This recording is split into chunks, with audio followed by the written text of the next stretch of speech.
നമസ്കാരം, nation news ലൈവിലേക്ക് സ്വാഗതം. ഷോർട്ട് ഫിലിമുകളും ബിഗ് ബോസും കടന്ന സിനിമയിലേക്ക് സംവിധായകൻ ജോഷി ജോണിന്റെ ഏറ്റവും പുതിയ ചിത്രത്തിലൂടെ ബിഗ് സ്ക്രീനിലേക്ക് എത്തുകയാണ് രേണുസുതി.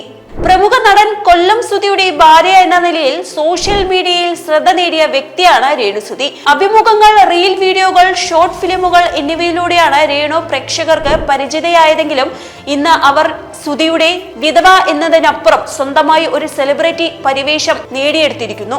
ഇപ്പോഴിതാ സിനിമയിലും തിളങ്ങാൻ ഒരുങ്ങുകയാണ് രേണുസുതി. കുരുവിപ്പാപ്പ സംവിധായകൻ ജോഷി ജോണിന്റെ ഏറ്റവും പുതിയ ചിത്രത്തിലൂടെ ബിഗ് സ്ക്രീനിലേക്ക് എത്തുകയാണ് രേണുസുതി. ചിത്രത്തിൽ ദാസേട്ടൻ കോഴിക്കോടും പ്രധാന കഥാപാത്രത്തെ അവതരിപ്പിക്കുന്നുണ്ട്. ഡിസംബർ 30 കോഴിക്കോട് വെച്ച് ചിത്രത്തിന്റെ പൂജ നടക്കുമെന്ന് രേണുസുതി പറഞ്ഞു. മലയാളം ബിഗ് ബോസ് സീസൺ 7 മത്സരാർത്ഥിയായിരുന്ന രേണുസുതിക്ക് മികച്ച പ്രേക്ഷക പിന്തുണ ലഭിച്ചിരുന്നു. എന്നാൽ വ്യക്തിപരമായ കാരണങ്ങളാൽ ഷോ പാതി വഴിയിൽ ക്വിറ്റ് ചെയ്ത് വലിയ വിമർശനങ്ങൾക്ക് വഴിവെച്ചിരുന്നു. എങ്കിലും ഈ തിരിച്ചടി രേണുവിന്റെ കരിയറിന് തടസ്സമായില്ല. ബിഗ് ബോസിന് ശേഷവും ബുദ്ധിപൂർവ്വം കരിയർ പടുത്തുയർത്തുകയാണ് രേണു.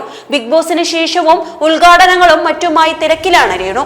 ഈ വീഡിയോ ഇഷ്ടമായെങ്കിൽ വീഡിയോ ലൈക്ക് ചെയ്യുക, ഷെയർ ചെയ്യുക, സബ്സ്ക്രൈബ് ചെയ്യുക. അടുത്തൊരു വീഡിയോയുമായി നമുക്ക് വീണ്ടും കാണാം. നന്ദി, നമസ്കാരം.